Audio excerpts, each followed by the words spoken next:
We know who these bandits are. We know where they are. We know what they want. What is left for us to conclude? If we are going to do negotiation, do it and finish it. If we are going to fight, we'll fight it to the finish. Yes, my people, as it halt, it don't happen. No, you see that when he talks, now God will bless you, but you see that negotiation, I bet just man come off your memory.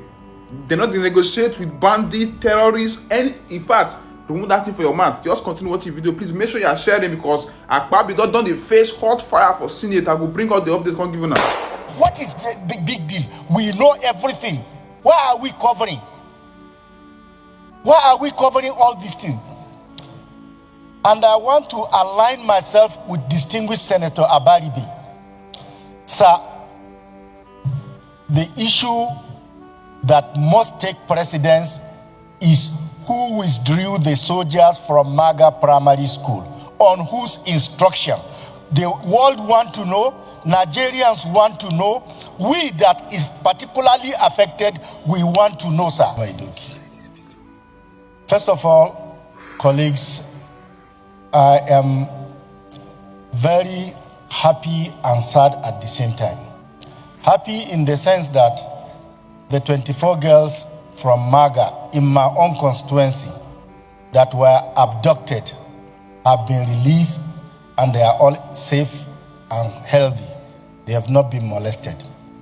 But distinguished Senate President and colleague, we must search our minds. As we keep saying, sir, we know who these bandits are. We know where they are. We know what they want.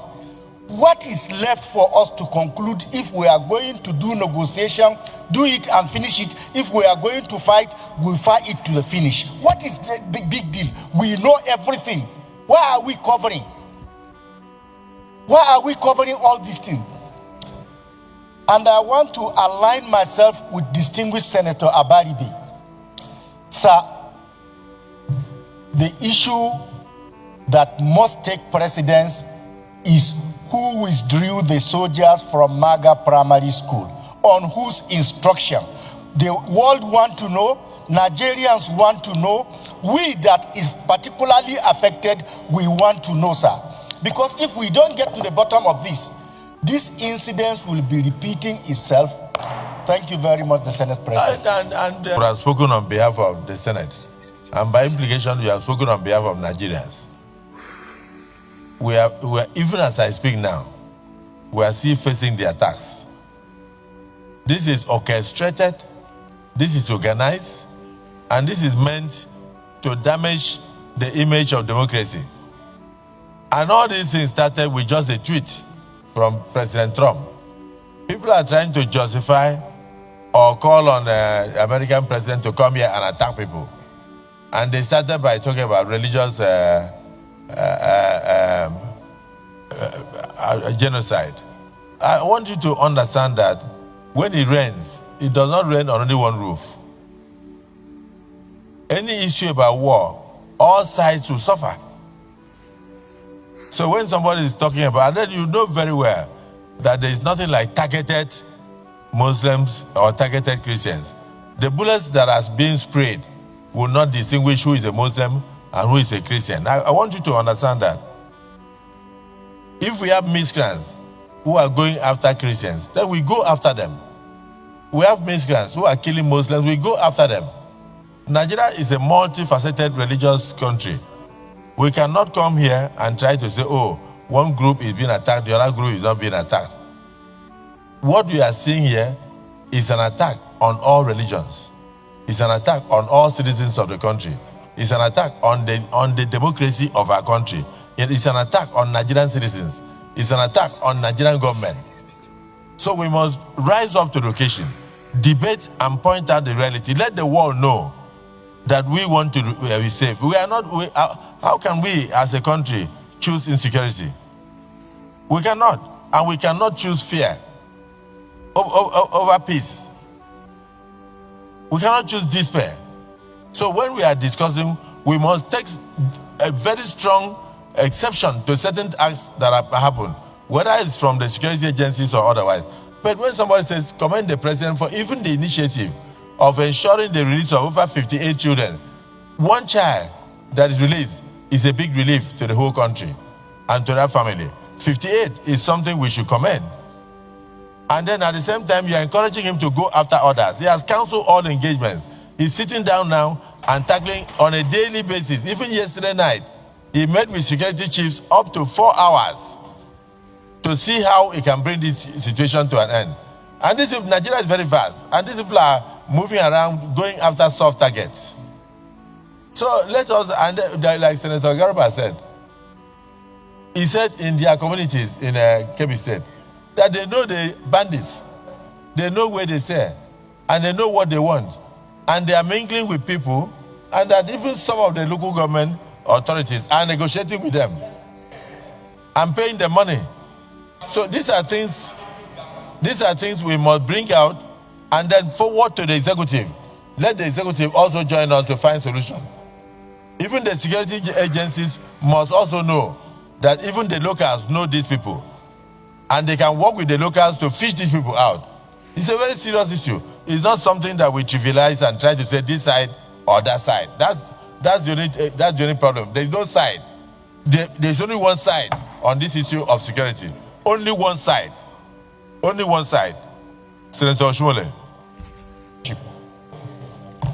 Because when you invited Senator Abaribe to speak, you went on to reinforce the sentiments expressed by Senator Abaribe. Abaribe is not of APC. And so any attempt by anyone to distract us from what is obviously a national issue is a disservice to our collective desire to stand firm together and find a solution to what is clearly a national problem that has been there for over 20 years. Mr. President, I am not ashamed to affirm that President Bola Ahmed Tinubu is doing his best. Correct. He's doing his best. That we have not yet there doesn't mean that he has done anything knowingly, whether by negligence or lack of interest. Under your leadership, Mr. President, you have encouraged us to approve not once, not twice, special supplementary budget to support our armed forces, arising from the request of President Bola Ahmed Tinubu. Those requests were not meant for the armed forces to buy ice cream. It wasn't meant for them to do tobola in military nightclubs. They are meant to strengthen the armed forces, to re-equip them, to give them access to acquire modern technology, and to train, and even now, directive to recruit more men and women into the armed forces. Therefore, there can be no question that President Tinubu is doing his best. In moments like this, the devil can come in and make us so confused that we might turn against ourselves and then, by default, allow the enemy to behave as if he's happy an upper hand. However, what I think we should do, which under your leadership, even in your statement, you have already encouraged us to come up with such suggestion, is in the light of what we now know, what can we begin to do differently and contribute those ideas to support the executive initiative? One there, for example, is, and you amplified it, even in greater details than any one of us in this house, when you revisited the statement by the governor of Kebbi State. Nigerians are entitled to know, and it is no longer national secret, the commander of that area who ordered that those men be withdrawn.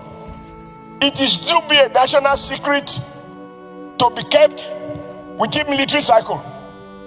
Nigeria should know the name, and the person should be brought to justice under the Terrorist Act. Number two, Mr. President. Is it the view of the Senate that the issue is just canvassed now? that should form part of our prayers? Yes. Those who support say aye. Those against say nay.